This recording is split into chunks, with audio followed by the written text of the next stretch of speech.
Karate Kalyani గారు join అయ్యారు జూమ్లో ఫోన్ లైన్లో. కళ్యాణి గారు నమస్తే అండి. నమస్తే అండి. చిట్టి గారు అంటున్నారు జ్యోతిషాన్ని నమ్మొచ్చు ఎవరైనా మాట్లాడుతున్నారు కాబట్టి ఇక దీన్ని కాదు అనలేని పరిస్థితి ఉంది, కొన్ని సందర్భాల్లో నిజాలైనవి కూడా ఉంది అనేది ఆయన అంటున్నారు. అంటే పండితులు రామానుజదాస్ గారు అంటున్నారు నెగిటివ్ అనేది ఎక్కడ ఏ జ్యోతిష్యంలో లేదు, పాజిటివ్లు మాత్రమే మనిషిని ముందుకు నడిపించడానికి మాత్రమే జ్యోతిష్యం ఉంది. వేణుస్వామి గారు వ్యవహరిస్తున్న తీరు తప్పని. ముఖ్యంగా ఇండస్ట్రీ మీద ఆయన పడడం, రాజకీయాల మీద ఆయన పడడాన్ని ఎలా చూస్తారు మీరు? అక్కడ ఉన్న ప్యానెల్లో ఉన్న వాళ్ళకి నమస్కారం అండి. యాక్చువల్గా ఏంటంటే జ్యోతిష్యం అనేది చాలా అద్భుతమైన శాస్త్రం. ఖచ్చితంగా ఉన్నాయి, జరిగాయి, జరుగుతున్నాయి. కానీ ఎప్పుడైనా ఒక డాక్టర్ దగ్గరికి వెళ్తే ఒక పాజిటివిటీ కోసం మనకి తగ్గుతుందా, తగ్గకపోయినా సరే తగ్గుతుంది అనే విధంగా చెప్పడం అన్నది ఎవరికైనా సరే శ్రేయస్కరం. అలా చెప్పంగానే వీళ్ళకి కొంచెం బూస్టింగ్ అవుతుంది. సేమ్ జ్యోతిష్యుడు కూడా అలాగే చేయాలి. ఏదైనా మంచి కోరాలి, శుభాన్ని కోరాలి. అంతేగాని నిన్న కాక మొన్న శోభిత ధూళిపాల నాగ చైతన్య గారు పెళ్లి చేసుకుంటే తగుదనమ్మ అంటూ ఆయన వచ్చి, ఆయన గొప్ప జ్యోతిష్యుడు అయితే అవ్వనివ్వండి, మనకి అది సంబంధం లేదు. కానీ వెళ్ళి వాళ్ళని అడిగిన వాళ్ళకి చెప్పాలి. కానీ పిలవని పేరా అంటే అన్న వెళ్ళి అసలు ఇంకొకటి ఉన్నాడు జ్యోతిష్యంలో. మామూలుగా కూడా నా టైం ఒక టైం ఉంటుందండి, ఒకళ్ళు పుట్టిన వాళ్ళ టైం వేరే వాళ్ళ టైం ఉంటుంది. శోభిత ధూళిపాల టైం ఏమో ఆయనకి తెలియదు కదా. అప్రాక్సిమేట్ గా ఏదో రాశి నక్షత్రం ఏదో ఆ రోజు పుట్టారు కాబట్టి ఇలా అని ఆయన ఏదో ఊహించుకోనో ఎవరి ద్వారా తెలుసుకొని వేశారు. కానీ టైం అయితే ఎగ్జాక్ట్ గా వాళ్ళ మదరో వాళ్ళ ఫాదరో ఈయనకి ఇవ్వరు కదా, లేకపోతే ఇంకొకరు ఎవరో చెప్పేవారు కదా. అలాంటప్పుడు ఒక గంట అటు ఇటు అయితే గడియ విగడియల్లోనే తేడాలు వస్తాయి.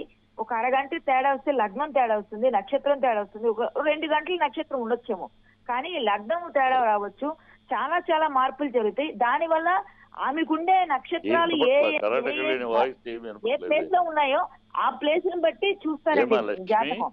ఎలా చెప్పేస్తారు ఈయన, ఎలా చెప్తారు? ఆయనకి మంచి జ్యోతిష్యం రావచ్చండి. కానీ జ్యోతిష్యం ఎంత వచ్చినా సరే, ఎలా వచ్చినా సరే మంచి కోరకుండా ఒక జ్యోతిష్యుడిగా వాళ్ళకి ఆనందాన్ని మిగల్చకుండా పెద్దవాళ్ళ ద్వారా ఇది బాలేదు, మీరు పరిష్కారం చేసుకోండి, ఇలా చేయండి అని చెప్పాలి అన్నది నా ఉద్దేశం. మొన్న కూడా ఇదే చెప్పాను. లేదంటే ఆయనకి అంటే జ్యోతిష్యం ద్వారా తెలుస్తుందా, లేదంటే ఆయనకి సినీ పరిశ్రమలో రాజకీయాల్లో ఉన్న సత్సంబంధాల ద్వారా ముందే తెలుస్తుందా ఏదైనా? అది కూడా ఉందండి, అది కూడా ఉంది. సత్సంబంధాల ద్వారా కొంత ఇన్ఫర్మేషన్ ఆయన గ్యాదర్ చేస్తారు, అది నాకు తెలుసు. మామూలుగా ఆయనకున్న ఎవరైనా ఇప్పుడు నేను తెలుసు మీరు తెలుసు అనుకోండి, ఆయన మెల్లగా మనల్ని మాటల్లో పెట్టి కొంచెం అడుగుతారు. అడిగినప్పుడు కొంత చెప్పారు అనుకోండి, ఆ చెప్పిన ఇన్ఫర్మేషన్ కి ఇంకొంచెం ఆయన యాడ్ ఆన్ చేసుకొని చెప్పేస్తూ ఉంటారు కొన్ని. అది నాకు తెలుసు. కొన్ని విన్నాను, నాకు కొంచెం అర్థమైంది. సో ఏంటంటే ఆయన మంచి మనిషి, ఆయన వ్యక్తిత్వం గానీ ఆయన గురించి కానీ మనకు అనవసరం. ఆయన ఎందుకు చేస్తారంటే నేను చేసింది అవుతుంది, నేను చేసిందే కరెక్ట్ అయింది అని చెప్పడం కోసం ముందు వీడియోలు కూడా ప్లే చేస్తారు ఆయన. సో దానివల్ల ఏంటంటే ముందు చెప్పారు జరిగింది కదా కాబట్టి ఇప్పుడు జరుగుతుందేమో అని బెంగ వస్తుంది. ఫస్ట్ మనిషిని చంపకూడదు కదా, మనం బతికించాలి. ఎప్పుడైనా వాళ్ళని ఎక్కువ ఇబ్బందులు పెడితే కష్టం కదా ఎవరికైనా. సో శోభిత ధూళిపాల ఆనందంగా బుగ్గం చొక్క పెట్టుకొని నాకు ఎంగేజ్మెంట్ అయిన ఆనందం ఉంటే రెండో రోజు నీళ్లు పోసేస్తే వాళ్ళ పరిస్థితి ఏంటండి? ఒక హిందూ కదా అమ్మాయికి సెంటిమెంట్స్ ఉంటాయి కదా, అలాంటివన్నీ ముందు వాళ్ళంటే పట్టించుకోలేదు అనుకుందా. ఏం చేయాలండి ఇప్పుడు? పోలీసులు కేసులు పెట్టాలా, ప్రభుత్వాలు కేసులు పెట్టాలా, బాధితులు కంప్లైంట్ ఇవ్వాలా? ఇలాంటి వీడియోలు ఎక్కడెక్కడ వస్తున్నాయో ఇలాంటి సెలబ్రిటీలు అన్ని చూసుకొని వేణుస్వామి గారు మారాలండి. వేణుస్వామి గారు మారాలి. కేసులు పెడితే ఏముందండి, 4 సార్లు ఆ కేసు ఇస్తారు రానివ్వండి అనుకుంటే ఆయన తిరుగుతారు. కేసులు పెట్టే వాళ్ళు పెడతారు. కానీ ఆయన మారాలి. ఆయన నేను చెప్పను అని ఒట్టు పెట్టారు కదండి. ఆయన ఒట్టి పెట్టి మరి మళ్ళీ ఆ ఒట్టి గట్టి మీద పెట్టేసి అమ్మవారిని కూడా పట్టించుకోనట్టే కదా. ఇంకా మీరు మీ మాట మీరు పంచమకారాలతో పూజ చేసే అమ్మవారినే మీరు పట్టించుకోలేదు. అంత పట్టించుకోకుండా ఒట్టు తీసి గట్టును పెట్టేస్తే వేణుస్వామి గారు మారకపోతే ఇంకెవరు చెప్పినా వేస్ట్ అండి. ఎంతమంది చెప్పినా ఆయనంతటా ఆయనకే రావాలి. ఆయనకే రావాలి. ఆయన మారాలి. అంతేగాని మనం ఎంతో కేసులు పెట్టినా మీరు నేను ఇంకొకరు ఎవరు ఇన్సెట్ చేసి ఎవరిని పంపిపోని వెళ్ళనమ్మా మీరు పెట్టండి మీరు బాధపడ్డారు అన్నారు అనుకోండి, శోభిత గారికి ఏం పని అండి? ఆవిడ పట్టించుకోదు ఆవిడ. ఇంకోటి నాగార్జున గారికి అసలు నాగార్జున గారు అంత మంచి మనిషి అండి. ఆయన మనసుని బాధ పెట్టినట్టు కాదా ఇది? ఆయన మానసికంగా కొంచెం ఈసారి చాలా సీరియస్ అయ్యారు. అవునండి, కుంగుపరాయనండి ఆయన మంచి కోరమని ఎప్పుడైనా శుభం పలకాలండి. మన మంచి అపశబ్దాలు అపభ్రంశలు ఎలా మాట్లాడతారండి? అలాగే 100 అబద్ధాలు ఆడైనా ఒక 1000 అబద్ధాలు ఆడైనా ఒక పెళ్లి చేయాలంటారు. అబద్ధం ఆడి పెళ్లి చేయాలని చెప్పి పూర్వమే సామెత ఉంది. అంటే మంచి కోసం వాళ్ళు కలిసి ఉండడం కోసం అబద్ధం కూడా ఆడొచ్చు అన్నది ఒకప్పుడు నానుడి. ఇప్పుడు సరే, ఇప్పుడు చాలా దరిద్రాలని చూస్తున్నాం కానీ మంచిగా వాళ్ళు ఏదో పాపం విడిపోయారు, డైవోర్స్ తీసుకొని మరీ చక్కగా పెళ్లి చేసుకుంటున్నారు. పోనీ ఏమైనా లీగల్ గా వాళ్ళు ఇన్లీగల్ గా చేసుకోవట్లేదు.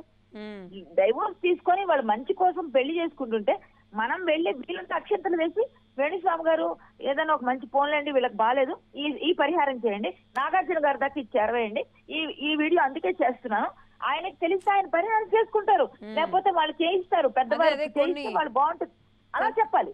ఒక్క నిమిషం కళ్యాణి గారు, రామానుజదాస్ గారు, కళ్యాణి గారు అన్నట్టుగా ఎవరు అడగకుండానే తగుదునమ్మా అన్నట్టుగా ఒక వీడియో ప్లే చేస్తే వీళ్ళని పెద్ద జ్యోతిష్యులు అనాలా, లేదంటే వీళ్ళు చెప్పింది శాసనం కాబట్టి వీళ్ళ విషయంలో చాలా జాగ్రత్తగా ఆచితూచి మాట్లాడాలా, లేదంటే ఏమైనా తేడా వస్తే శపిస్తారా ఎవరినైనా, ఎలా చూడాలి? వీళ్ళని శపించడము అనేటటువంటిది ఒట్టి బోటకమమ్మా. వీళ్ళు శపించినంత మాత్రం ఏమైపోదమ్మా. తర్వాత ఇంకొకటి ఏంటంటే జనాన్ని భయపెట్టి మోసం చేసి బ్రతుకుతున్నారు. ఇలాంటి వాళ్ళని అసలు వాస్తవానికి ఇంతకు ముందు బాబు గోగినన్ గారు అంటారు, ఇలాంటి వాళ్ళని ఇతర దేశాల్లో అదే అరబ్ కంట్రీస్ లో గురి తీస్తారు అని. వ్యక్తిగత జీవితాల్లోకి వెళ్ళి ఇలా చెప్పడం అనేది చాలా దుర్మార్గము. ఇంకోటి ఏంటంటే రాముడు చెప్పించుకున్నాడు జ్యోతిష్యము, సీతాదేవి జ్యోతిష్యం చెప్పించుకుంది, ముహూర్తం అనేవాడు హిందూ మతాన్ని అమితంగా కించపరిచి మాట్లాడే బాబు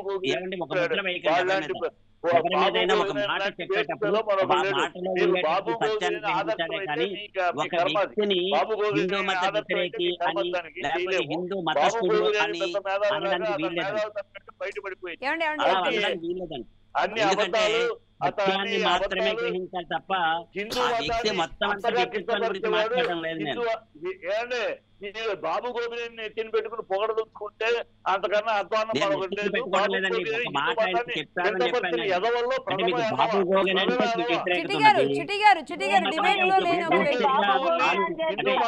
జ్యోతిష్యం అంటే మీకు చాలా ఇష్టం ఉంది, అందుకని రామాయణంలో చెప్తారు. రామాయణంలో ఉందా అండి, మీరు చెప్పగలరా? డిబేట్ వస్తారా? రామాయణంలో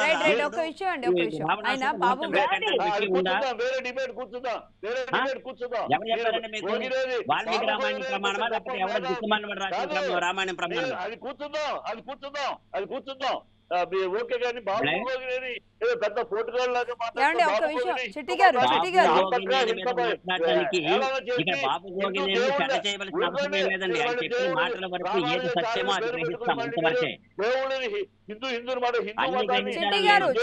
ఒక మతాన్నంటే ఒక విషయం, బాబు గోగినేని గారి విషయంలో కూడా ఒక మతాన్నంటే ఎవరు ఒప్పుకోరు, కానీ అయినా కొన్ని మూఢ విశ్వాసాల మీద మాట్లాడుతున్న దాన్ని ఎవరైనా యాక్సెప్ట్ చేస్తారు. దేవుడే లేడు అన్నదాన్ని ఎవరూ ఒప్పుకోరులే కానీ కొన్ని మూఢ విశ్వాసాల మీద కొందరు వ్యక్తులు చేస్తున్న యుద్ధాన్ని కొన్ని విషయాలు యాక్సెప్ట్ చేయాలండి. లేదంటే ఇంకా మనం ఎక్కడుంటామండి, ఎక్కడ మూఢ విశ్వాసాల చుట్టూ తిరుగుతాం? నమ్మకం వేరు, మతం వేరు. ఈ అతి విశ్వాసాలతో దీన్ని ఎవరో ప్రలోభ పెట్టి ఇష్టం వచ్చినట్లుగా ఆ పేరుతో వాడుకుంటుంటే ఆ చర్యల్ని ఎలా మనం సపోర్ట్ చేస్తాం? చిట్టి గారు, కళ్యాణి గారు. కాదమ్మా, ఒక్కటి చెప్తారు. ఇప్పుడు కందకి లేని దూరం కత్తిపీటకు ఎందుకని ఆయన చెప్పాడు. ఆయన చెప్తా ఉన్నాడు, గతంలో కూడా చెప్తా ఉన్నాడు, అలా చెప్తా ఉన్నాడు. ఆయన దొడుకుని ఉండండి, మీరు ఆగండి, కొంచెం ఆగండి, ఆతరపడకండి, ఆగండి.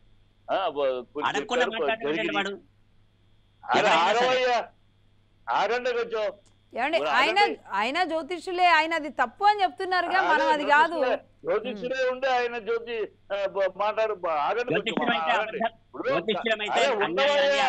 మాట్లాడు. మహానుభావులు చాలా మేధావి ఉండు, కొంచెం ఉండు, ఆగు కొంచెం. ఇప్పుడు కత్తికి లేని కందకి లేని దురద కత్తిపేటకు ఎందుకని అది చెప్పారు. ఆయన చెప్పి కొన్ని జరిగినాయి 100% జరిగినాయి అని ఎలా అంటారు చిట్టి గారు? మీరు కూడా పెద్దవాళ్ళు ఇది ఉన్నారు, జరిగినాయి అని ఎలా అంటారు? క్లూస్ వెళ్తున్నాయా? అవి కూడా కనిపెట్టాలి కదా. మీరు పార్టీలో ఉన్నారు ఇన్నాళ్ళ పాటు, ఒక పార్టీ ఉండదు, ఒక పార్టీ నాశనం అయిపోద్ది, కొందరు వ్యక్తుల మీద ఏదో కక్ష కట్టినట్టుగా వారు రారు, ఉండరు, లేరు, అవ్వదు, జరగదు. అసలు ఇలాంటి నెగిటివ్ అనేది మన శాస్త్రంలోనే లేదు కదా, హిందూ మతంలోనే లేదు కదా. నెగిటివ్ అనేది లేదు అనేది కరెక్ట్ కాదు. నెగిటివ్ అనేది జ్యోతిష్యం అనేది ఒక హెచ్చరికగాను, ఒక ముందస్తు జాగ్రత్తగా. ఎంత సున్నితంగా ఉంటుందండి ఆ హెచ్చరిక చిట్టి గారు? ఒకవేళ నెగిటివ్ ఉంటే ఎంత సున్నితంగా ఉంటుంది ఆ హెచ్చరిక? అది పబ్లిక్ గా చెప్పటం అనేది ఆయన చేసిన దాంట్లో తప్పు ఉండొచ్చు, కానీ చెప్పటంలో తప్పు అనేది చెప్పటంలో పబ్లిక్ గా చెప్పకుండా వాళ్ళకి డైరెక్ట్ గా చెప్పుకుంటే ఇంత సమస్య లేదు. అదే తప్పితే ఆయన చెప్పింది చాలా వాళ్ళ జ్యోతిష్యులు వాళ్ళకుంటారు, మీ జ్యోతిష్యులు మీకుంటారు, ఈయనెవరు చెప్పడానికి అని కదా. వినండి, కేజ్రీవాల్ విషయంలో ఆయన అరెస్ట్ అవుతాను నేను డిబేట్ లో వాదించాను. కేజ్రీవాల్ అరెస్ట్ చేసే దమ్ము నేను అప్పుడు బీజేపీలో ఉన్నాను, బీజేపీకి ఆ దమ్ము లేదు, ఎందుకంటే అరాచకం అయిపోయింది. ఏపీలో మూడు పార్టీలు ఒక వేదిక జరిగింది కదా. అవి జరిగిన విషయాల గురించి వాళ్ళు మాట్లాడుకుంటే మళ్ళీ కరెక్ట్ గా చెప్పాడని. ఏపీలో 3 పార్టీలు ఒక వేదిక మీదకి రావడం అసంభవం, అది ప్రపంచం నివ్వెరపోయే నిజం అవుతుందని కూడా చెప్పాడు ఆయన. మరి అసంభవం అని చెప్పలేదమ్మా. వాళ్ళు ముగ్గురు కలిసి ఒక వేది మీద కూర్చుంటే ఆంధ్ర రాజకీయాలు మారతాయి, కానీ అది జరగదు అని చెప్పారు. ఆఖరి నిమిషం దాకా ఆయన తెలుసు. ఆఖరి నిమిషంగా రామాంజలి గారు కొంచెం ఆఖరి తెలుస్తుంది. ఆఖరి నిమిషం దాకా ఈ ముగ్గురు కలయిక ఉంటుందా ఉండదా అనేది డౌటే. ఆఖరి నిమిషం కదా బీజేపీ ఆయన కలుస్తారు అని చెప్పలేదు అండి, కలిస్తే బాగుంటుంది, వాళ్ళు కలవరు అని చెప్పారు. ఆయన కూడా అన్నాడు వాళ్ళు కలవరు, జగన్మోహన్ రెడ్డి గారు మళ్ళీ ముఖ్యమంత్రి అవుతున్నారు, అది శాసనం, అది రాసుకోండి, ఒక రాజశేఖర రెడ్డి లాగా, ఒక కేసీఆర్ లాగా మారిన జగన్మోహన్ రెడ్డి గారిని చూస్తారా అన్నారు. రెండింటిని కలపద్దు. జగన్మోహన్ వస్తాడు అనే పాయింట్ మీద ఆయన గట్టిగా చెప్పారు. అది పెద్ద తప్పు జరిగింది. ఇక్కడ వీళ్ళ ముగ్గురు కలిస్తే మారుతుంది జరిగింది. కళ్యాణి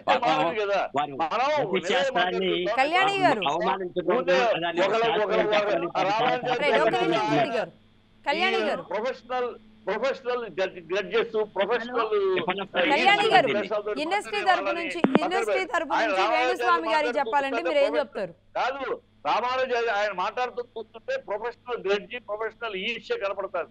ఆయన ఏదో ఆయన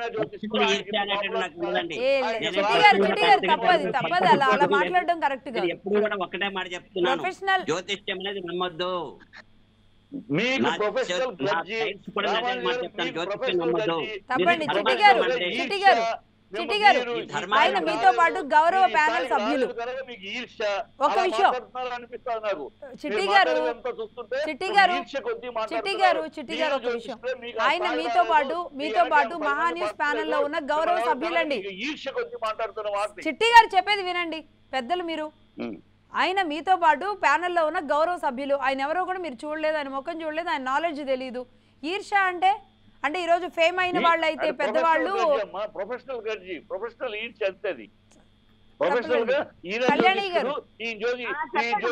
కళ్యాణి గారు మీరేమంటారు? చెప్పండి. సినీ ఇండస్ట్రీ నుంచి ఏం చెప్తారు?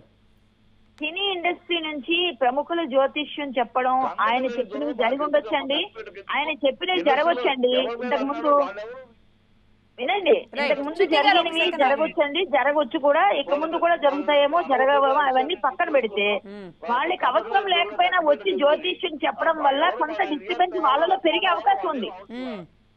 వాళ్ళు డిస్టర్బెన్స్ పెరిగే అవకాశం ఉంది. మాట్లాడినవారు అసలు ఫస్ట్. రైట్, చిట్టి గారు ఒక సెకండ్ ఆవిడ మాట్లాడుతున్నారు. కళ్యాణి గారు ఆగండి. నాగార్జున మాట్లాడారా? ఇప్పుడు ఒక విషయం, ఒక 30 సెకండ్స్ ఒక విషయం చెప్తా. మొన్న ఇన్ జనరల్ ఎవరో ఒక దీంట్లో రాశారు, ఏమిటి ఈ సంబంధం నిలబడుతుందా, ఎందుకు నిలబడలేదు, ప్రాక్టికల్ పాయింట్ వాళ్ళు రాశారు. ఏమని రాశారు? గతంలో సమంత విడిపోవడానికి అక్కినేని కోడలు అనే స్థాయిలోకి అమ్మాయి ఉండకుండా, అక్కినేని కోడలు ఎవరైనా సరే చేతున్నా అక్కినేని పేరు ముందుంటుంది, ఆ మహానుభావుడు పేరుతో ఆ ఇంటి కోడలుగా ఆ కోడల స్థాయిలో ఉండాలి. అమల వచ్చింది, పెళ్లి చేసుకుని వచ్చినాక రెండో పెళ్లి అయినా అమల వచ్చింది, ఆ అక్కినేని కోడలుగా ఆ కోడలు ఇంటి కోడలుగా నిలబడింది. అలా సమంత నిలబడలేదు, అందువల్లే క్రాషెస్ వచ్చింది అని గతంలో విన్నాం మనం. అదే పరిస్థితుల్లో ఇప్పుడు ఈ అమ్మాయి అంతకన్నా మోడర్న్ మోడల్ గర్ల్, అనేక విదేశాలు తిరిగింది. ఈ పిల్ల రేపు పెళ్లి అయినాక అక్కినేని కోడలుగా ఉండగలుగుతుందా, ఉండగలిగే పరిస్థితి ఉందా? రైట్ అండి, రైట్ చిట్టి గారు సమయం కూడా మించిపోయింది. అసలు ఇంత దూరం కూడా మనం వెళ్లాల్సిన అవసరం లేదు చిట్టి గారు. ఆవిడ అక్కినేని కోడలుగా ఉండలేకపోయిందా, అక్కినేని ఇంటి పెట్టుకోలేదా, అసలు అది మనం వెళ్ళకూడదు, వేణుస్వామి గారు వెళ్ళడమే తప్పని కదా మాట్లాడేది.